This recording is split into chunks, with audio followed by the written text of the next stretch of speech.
Hello everyone, welcome back to a very special video. I'm DTM as always, and we have the Fallen Heroes banner.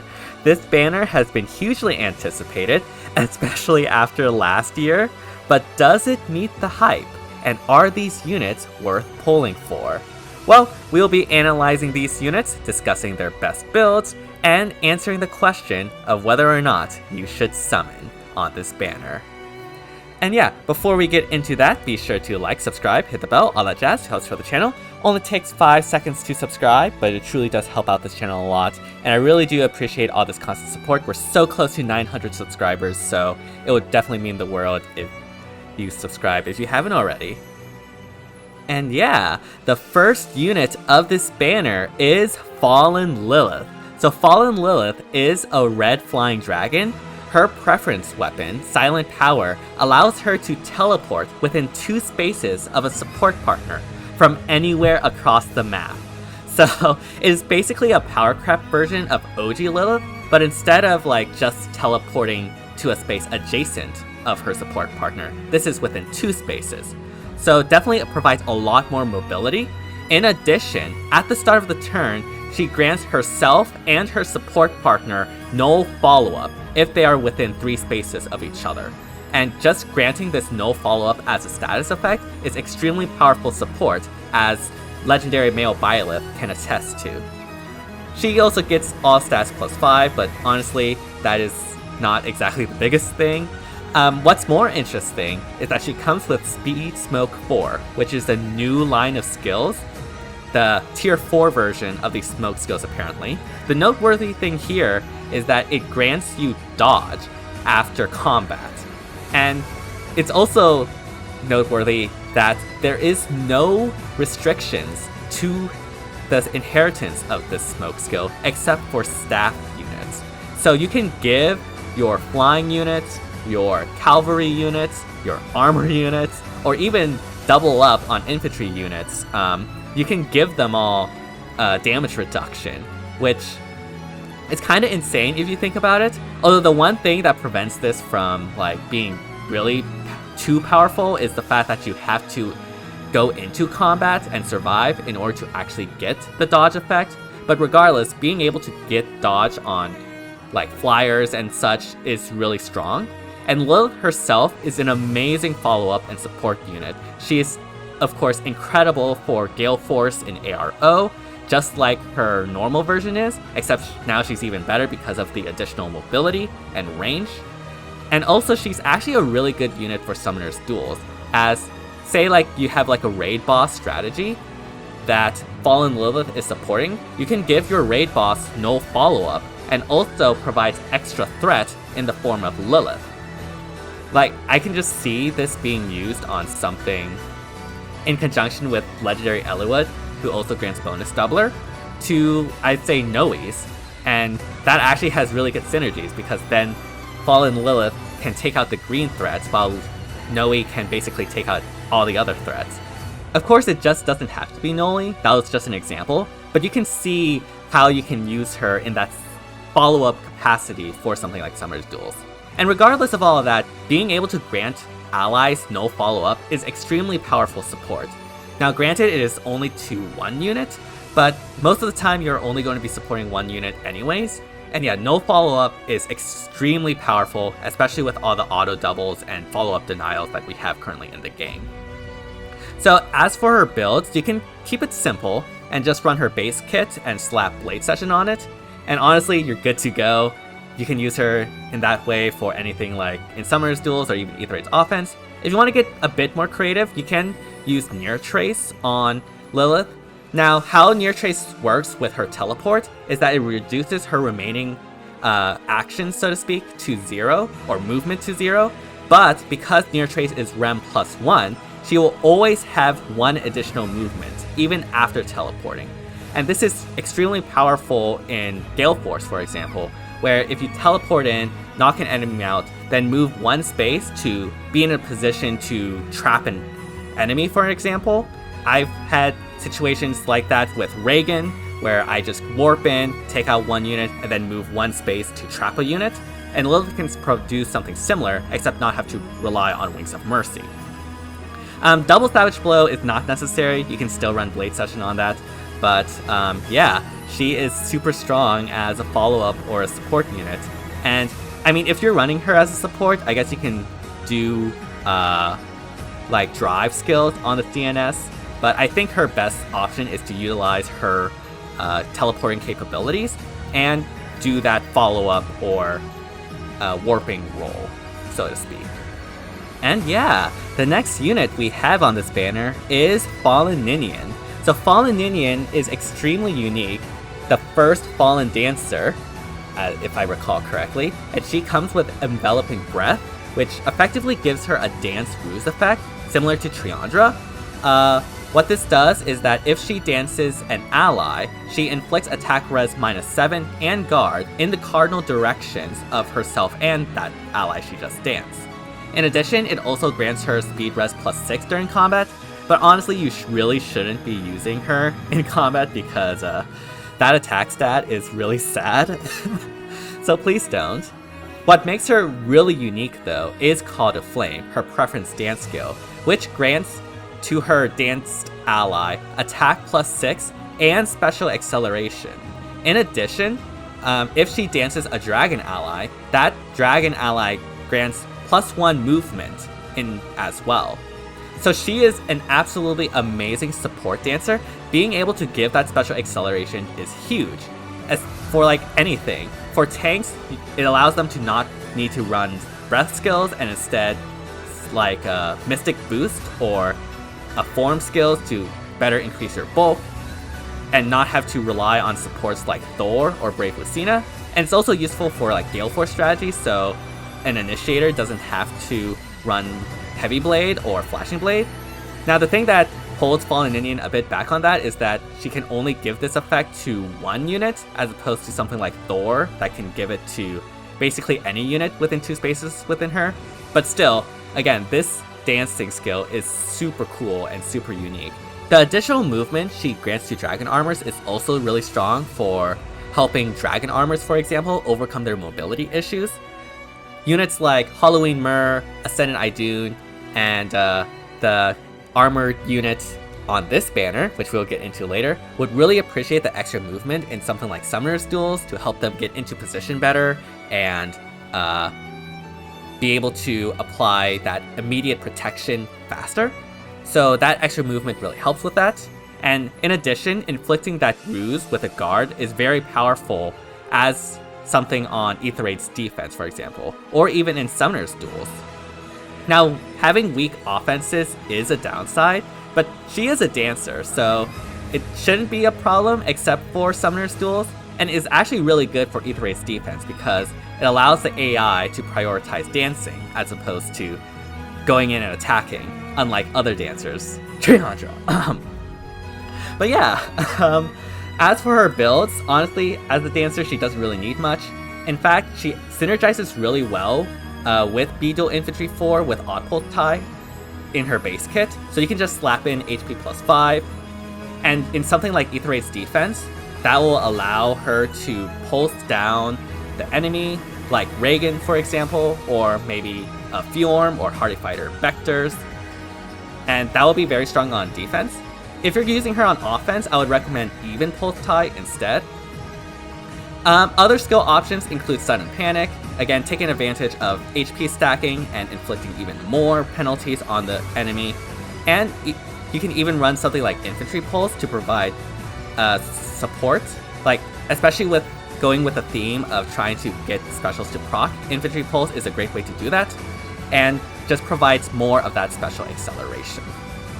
So yeah, the next unit we have on this banner is Fallen Gustav. Revived from the dead as an Axe Cavalry unit, he comes with Hetzman Glitnir, which grants him Slaying and inflicts attack speed defense -5 to the foe. In addition, he gets special cooldown charge +1 to himself and inflicts special cooldown charge -1 on foe per attack during combat, which is absolutely huge. Special acceleration and guard basically being granted to him for free allows him to, say, instantly proc bonfires or Gale Force without the need of support. In addition, he can auto-double if the foe initiates or if the foe can counterattack. He comes with a new tier 4 skill, Attack Smoke 4, which is the tier 4 version of Attack Smoke 3, similar to how Speed Smoke 4 is the tier 4 version of Speed Smoke 3. This is noteworthy in that it grants the unit the denying double effect after you proc it, and also buffs the unit's defense's res by 6. Honestly, not as good as giving dodge in my opinion, but still very strong, especially for tanks and units that obviously don't want to get hit twice and are generally slow. And yeah, he can definitely function as a cavalry tank or a Gale Forcer. Having Slaying, having special acceleration just automatically means that he will be a good Gale Forcer. He just needs to attack twice and boom, he procs Gale Force. And yeah, obviously he is a bit weakened by the fact that he doesn't really have a consistent way to get below 50% HP to reach into wand range, but still, he could be definitely a very good initiator or even just a follow-up unit. And of course, he does have high defenses, so he can be made as a tank if you're supported by a far save unit behind him, so that he doesn't have to worry about all the range threats. Unfortunately, I don't really see much of a place for him in the current meta. I don't think he's honestly the best Gale Forcer, whether that is initiator or follow-up unit, and having to rely on a far save unit to tank, I mean, at that point you might as well use a near save unit or a front line that can provide some additional utility, things like a young Ike or not, for example. So as for his build, you can keep it simple with his base kit and use him as a tank supported by a far save unit, as I mentioned before. Just slap on attack defense form 3 and you're basically good to go. With this build, when an enemy attacks him, he'll instantly charge Bonfire thanks to his special acceleration and retaliate with a Bonfire, and double if that Bonfire doesn't kill the enemy for whatever reason. As I mentioned before, he'll also really perform well as a Gale Force unit, and so you can see here on the build to the right, you have Gale Force, double Savage Blow. You can swap out the B for Wings of Mercy if you don't want him to be an initiator and instead a follow-up unit. And honestly, you probably should swap it out for Wings of Mercy because he doesn't have a consistent way to get into long range, as I mentioned before. But still, it is an option regardless, and the trace does help in trapping enemies, like I mentioned with Lilith.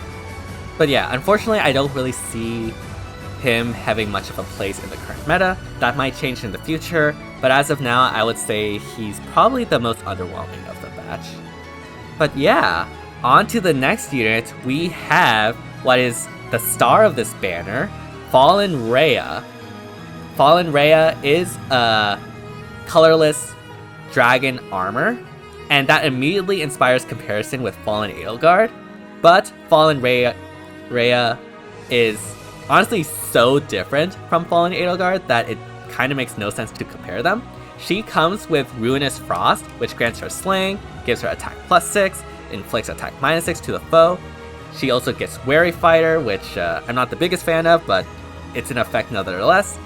And her first attack deals 40% of the foe's res as true damage, which is absolutely strong. True damage of any kind is very strong, and this will just allow her to get past tanky res walls, for example, which can definitely cause Fallen Rhea trouble otherwise.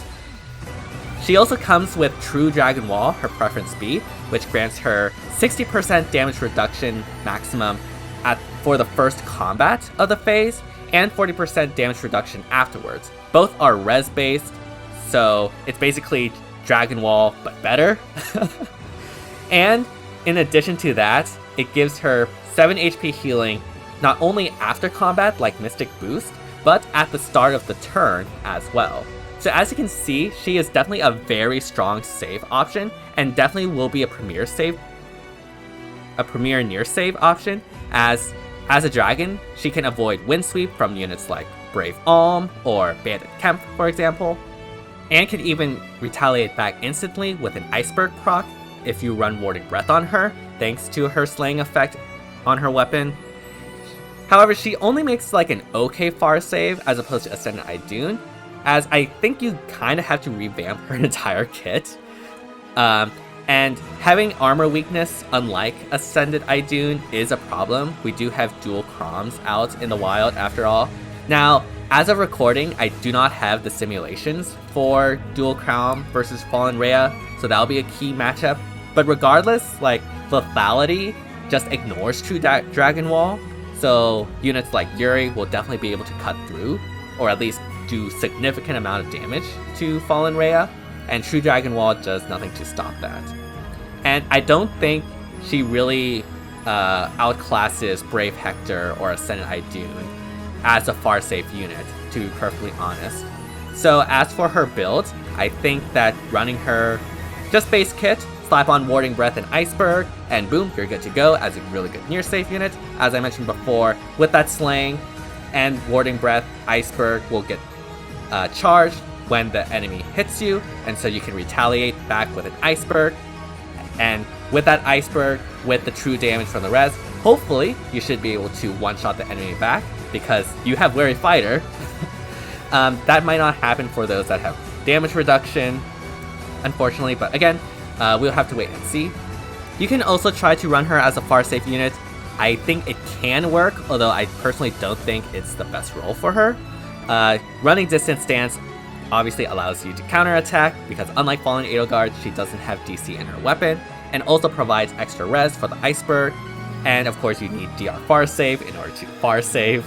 And yeah, as long as the enemy doesn't have any damage reduction piercing, she should be able to survive. But again, like, things like Deadeye Chroms and Lethality Yuris do exist, especially in Summoner's Duels. If you want to use her in Summoner's Duels, I feel like you have to revamp her entire kit and run things like Hardy Fighter, Distant Defense 4, Deflect Magic, and Far Save, along with an Aegis. Now, you can try to run Aegis in the second build if you are able to charge it up with, say, Valoria, for example. But in my opinion, I still think units like Brave Hector and Ascended Idun are better for this role, and Rhea is definitely going to not be the next Fallen Edelgard in terms of meta impact. Although she might be more meta impactful as a near save unit than Fallen Edelgard ever could be. But in terms of giving people a rough time, yeah, she's definitely not a Fallen Edelgard. So yeah, and now we ask the very important question, should you summon? And for the first time since I started this series, I'm not answering no. I'm answering, it depends. All of these units are very unique and very powerful. Lilith and Ninian, in my opinion, offer amazing utility. Lilith obviously has that super teleporting, offering amazing follow-up and NFU support as well. And Ninian is an amazing dancer that grants special acceleration and can even help dragons as well. Rhea is definitely a good save option, but in general, I do not think this is a must pull. Lilith and Ninian are definitely very strong, but you don't exactly need them per se. And Rhea herself does face a lot of competition, especially among near save units like Valentine's Gustav, Valentine's Lucina, Brave Edelgard, even Arden. Like, near save units are very competitive, and it is more important to stand out as a far save unit, because far save is generally the more important save as opposed to near save. And unfortunately, Rhea does not outclass or even is at the same level as Brave Hector or Ascended Idun, in my personal opinion.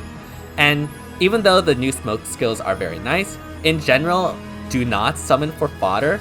Like, I think the only exception to this right now is summoning for Hardy Fighter, but that is only for Summoner's Duels. Like, anything else, like, it does not really help you progress your account. Again, though, these are very powerful units, and if you're lacking a good save option, Rhea is definitely a solid choice. And of course, Lilith and Ninian again offer amazing utility, so it really depends on your current barracks and how you're currently doing. If you're doing completely fine in Ether Raids and Arena, then honestly there's absolutely no need to summon. And yeah, like, as much as the hype is for Fallen banners, they aren't must pulls. Like, I don't even think the previous Fallen banner with Fallen Edelgard was a must pull, so this banner is definitely not a must pull, but you shouldn't feel ashamed if you want to summon, especially if these are your favorites. By all means, go ahead. And yeah, there's nothing wrong with getting Lilith or Ninian or Rhea as units, because those will definitely help you a lot. So yeah, that is it for this banner.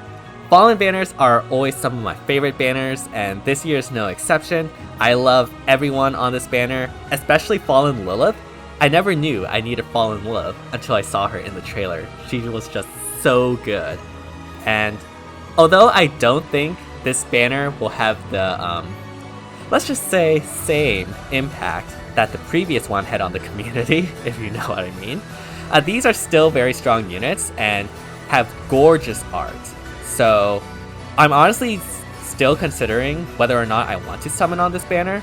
If I was, I'd probably go for Lilith, but again, I don't really need Lilith. It'll just be for favorite purposes, since I really do like Lilith. But otherwise, honestly, it's not a must pull. And again, whether or not you should summon depends on what your barracks are and how you're currently clearing the current competitive modes. But yeah, thank you all so much for watching, and hopefully you all enjoyed this video. If you did, be sure to like, subscribe, hit the bell, all that jazz to help support the channel. Only takes 5 seconds to subscribe, but it truly does help out this channel a lot, and I really do appreciate all the constant support. And let me know which units are you most excited for, to summon for, to build for on this banner. And yeah, see you all next time. Thank you so much for watching!